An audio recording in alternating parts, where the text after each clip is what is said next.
Good morning, everybody. Happy Friday. Hope you're all having a wonderful start to your day.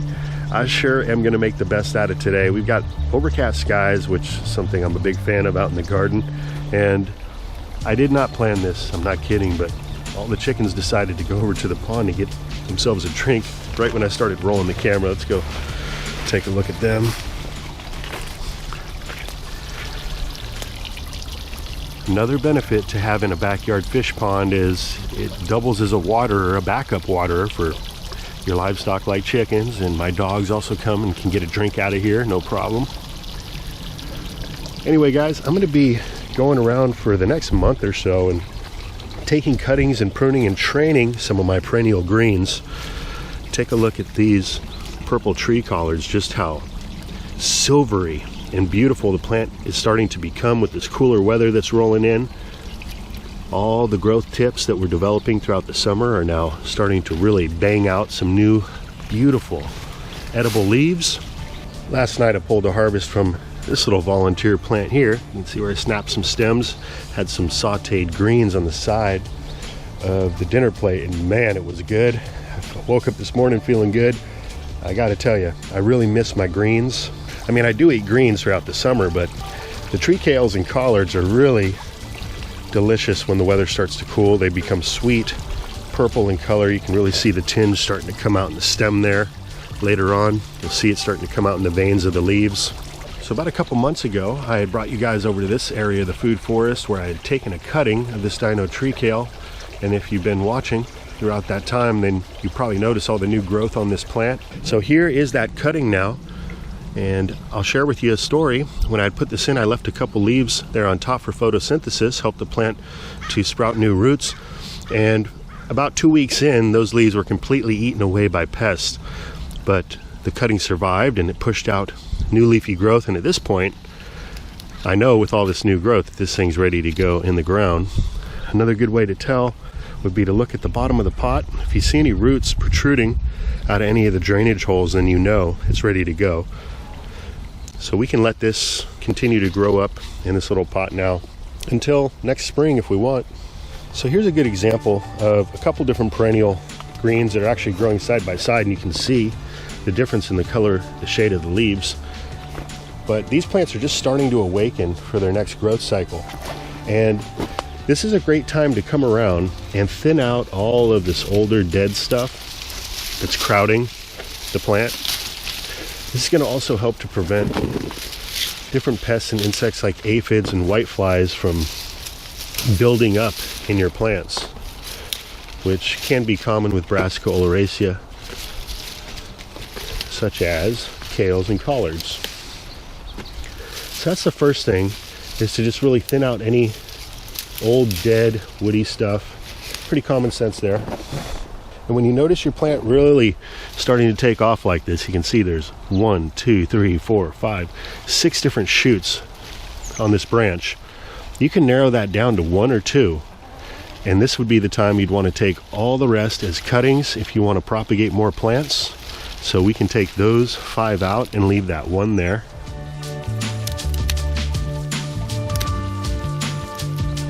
I'm just going to clean this up a bit.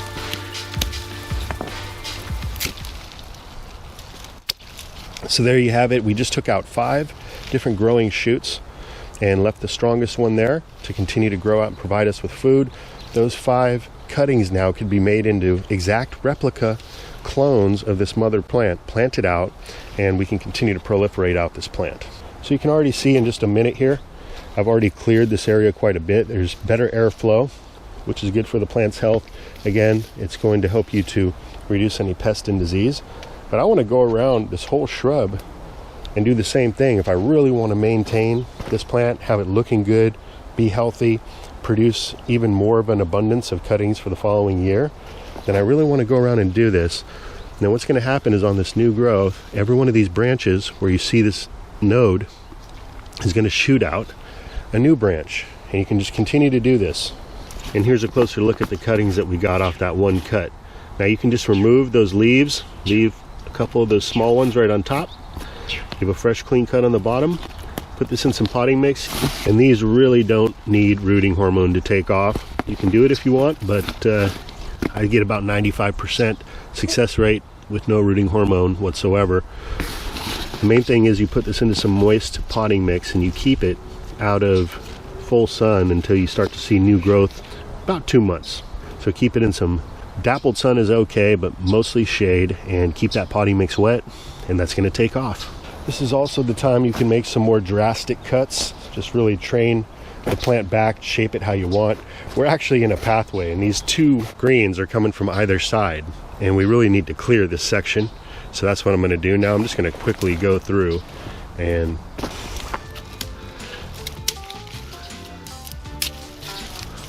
you can always clean up your cuts later, but just a nice sharp pair of pruners is the most important thing here. Clean, disinfected. Now we can get in here and clean out the center.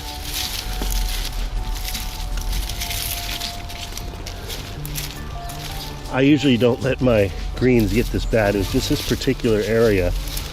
I just pretty much let it go and stopped walking through here all summer. So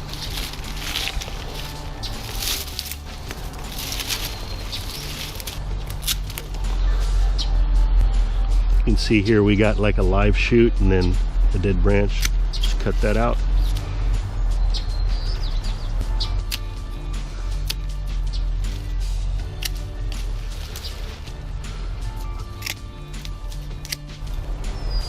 And by the way, if you're looking for a good chicken fodder, something easy to grow that chickens will love, these perennial greens, they definitely do the job.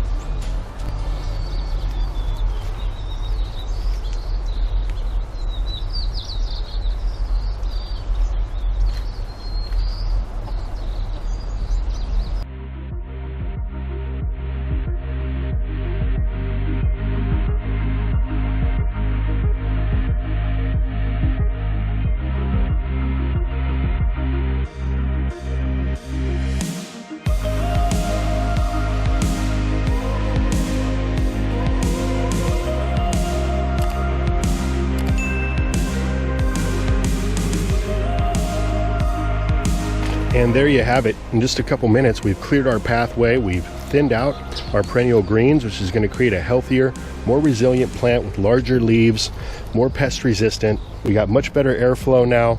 Now these two plants alone are going to be enough to feed most people throughout the winter. As these leaves get larger, I'll check back in and share with you guys how it's going.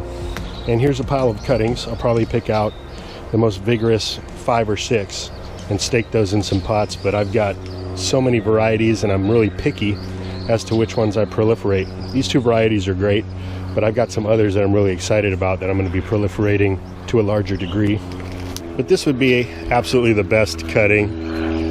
Even though the stem's a little bit thick, you want a little thinner than that. Something like this, if you just take off those side leaves and cut the stem, leave about 6 or so nodes on there. Put that in some potting mix. This is going to blow up and turn into one of the strongest, healthiest trees. So definitely grow some cold hardy greens. If you can overwinter kale, or if you got a little greenhouse or hoop house where you grow your kale, then you could do the same with some perennial tree collards and kales. Look at this beautiful plant. Leaves are getting really large. When they're really edgy, ridgy like this, closer to a curly kale, these are the best for kale chips. I make those either in the dehydrator or the oven. And so with that, my friends, take care. Have yourself a wonderful start to your weekend, and I'll be talking to you again real soon. Bye now.